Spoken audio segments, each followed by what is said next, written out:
welcome to maths class. I am Manpreet, your maths teacher from Raj International School. We are learning chapter 6, factors and multiples.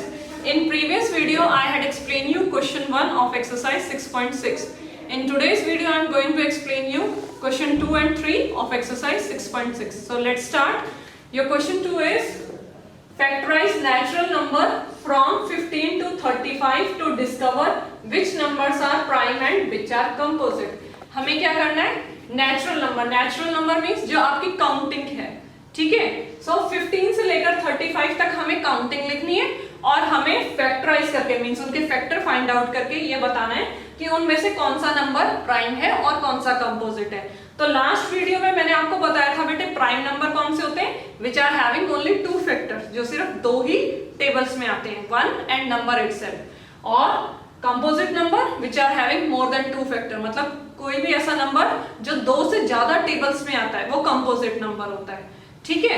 सो हम solution कैसे करेंगे? 15 से हमारा start हो रहा है, so you can write like this 15, ठीक है? अब 15 कौन कौन से टेबल में आता है? 1, 3, 5, 15 हो गए. मेरे को 2 से ज्यादा फैक्टर, जहां पर आपको 2 से ज्यादा फैक्टर मिल जाए उस नंबर को डायरेक्टली लिख दो कंपोजिट, ठीक है? नेक्स्ट हमारे पास है 16, और इवन नंबर तो सारे आपके पास कंपोजिट आएंगे एक्सेप्ट 2, सिर्फ 2 ही है जो इवन भी है प्राइम भी है. सो 16, 1, 2, 8, 16 और भी हो सकते हैं. सो यहां से हम कंपोजिट लिख रहे हैं क्योंकि हमें सिर्फ 2 से ज्यादा फैक्टर मिलने पर हम कंपोजिट लिख देते हैं उस नंबर को.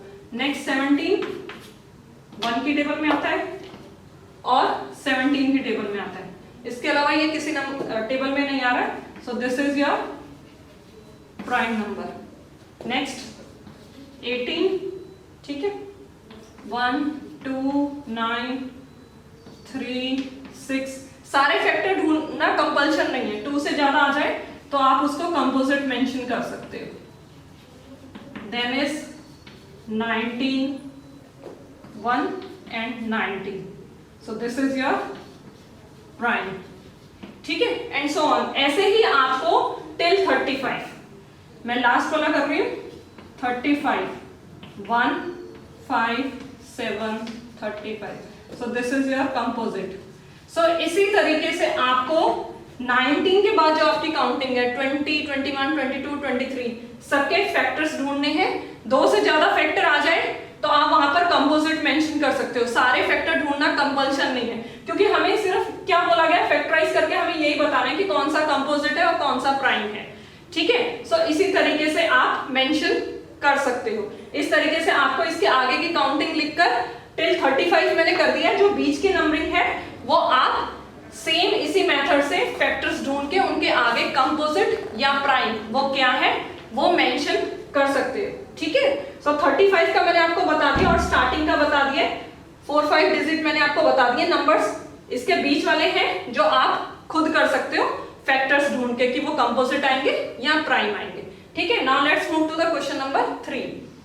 Factorise the following number to find if they are prime और कंपोजिट. क्वेश्चन सेम है जैसा अभी हमने किया था. फैक्टराइज करना है, क्या फाइंड आउट करना है आपको? प्राइम या composite number. Take the help of the test of divisibility. Means आपने जो डिविजिबिलिटी रूल्स पढ़े थे 2, 3, 5 एंड 10, तो उनके यूज से हम क्या कर सकते हैं?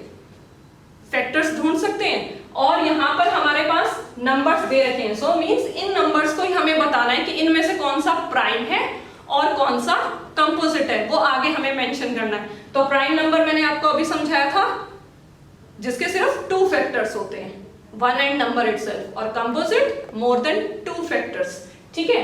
सो फर्स्ट हमने लिखा, हमारे पास नंबर क्या है 26. सो 26 का फैक्टर 1 आ गया हमारे पास. नेक्स्ट नंबर इटसेल्फ तो हो गई, तो हम 26 मेंशन कर सकते हैं. और कौन सा फैक्टर हो सकता है? टेस्ट ऑफ डिविजिबिलिटी अगर हम चेक करें तो 1s प्लेस में 6 है, तो इट मींस ये 2 से डिवाइड हो सकता है, ठीक है? अब 2 से 26 को अगर हम डिवाइड करेंगे तो कहां पर आएगा 13. सारे फैक्टर ढूंढना बेटे कंपल्शन नहीं है, ठीक है? इसी इतनी फैक्टर से हमें पता चल रहा है कि ये हमारा कौन सा नंबर बन रहा है, प्राइम या कंपोजिट. तो हम यहाँ पर 2 से ज्यादा फैक्टर आ गए तो हम यहाँ पर मेंशन कर सकते हैं this is a composite number, ये आपका कंपोजिट नंबर आ रहा है। नेक्स्ट हमने लिया 27, अगेन हम करेंगे 1 और 27, दो तो सबसे पहले लिखनी है ये वाले। उसके बाद डिविजिबिलिटी रूल से चेक करें, 7 और 2 दोनों को प्लस किया, क्या बन गया 9, सो मीन्स 3 से डिवाइड होता है, 3 की टेबल में 27 कहां पर आ रहा है 9 टाइम्स। अगेन फैक्टर्स ज्यादा हो गए तो हम क्या लिख सकते हैं इसको, कंपोजिट नंबर, ठीक है। नेक्स्ट 37 करवा रही हूँ, बीच में से छोड़ के करवा रही हूँ, आपको इसी तरीके से जैसे ये मैंने किया इसी तरीके से फाइंड आउट करना है। 37, सो 37 में हमारे पास क्या है 1 और 37, ठीक है। इसके अलावा 37 के और कोई फैक्टर नहीं है, तो जिसके 2 फैक्टर आ गए वो हमारा नंबर क्या बन गया, प्राइम नंबर। सो हमने यहां पर मेंशन कर दिया प्राइम नंबर, ठीक है। नेक्स्ट 45, सो 45 में 1 एंड 45, लास्ट डिजिट हमारा 5 है, मींस डिविजिबिलिटी रूल ऑफ 5 हो गया। सो 5 9 अगेन मोर फैक्टर है 2 से, सो this is your composite number, ठीक है। नेक्स्ट लास्ट करवा रही हूं 60, तो 60 में आपके पास क्या आ गया 160। नेक्स्ट 0 है तो मींस 2 से डिविजिबल होगा, सो 2 की टेबल में 60 से डिवाइड करेंगे हम 2 को, सॉरी 60 को डिवाइड करेंगे 2 से, सो हमारे पास क्या आएगा 30। और कौन सा आ सकता है 0 है तो मींस 5 से भी डिवाइड हो सकता है, ठीक है। और किससे डिवाइड हो सकता है, 0 है लास्ट में, 1s प्लेस 0 मींस 10 से। तो हमारे पास काफी फैक्टर्स आ गए, इट मींस ये नंबर हमारा क्या बन गया कंपोजिट नंबर, ठीक है। सो मैंने आपको बीच बीच में से इनमें से पार्ट्स करवाए हैं, इसी तरीके से आपको जो इसके नंबर बच गए हैं उनके फैक्टर फाइंड आउट करके मेंशन करना है which one is composite and which one is prime number, ठीक है। So I hope you can do rest of the part of question 2 and question 3.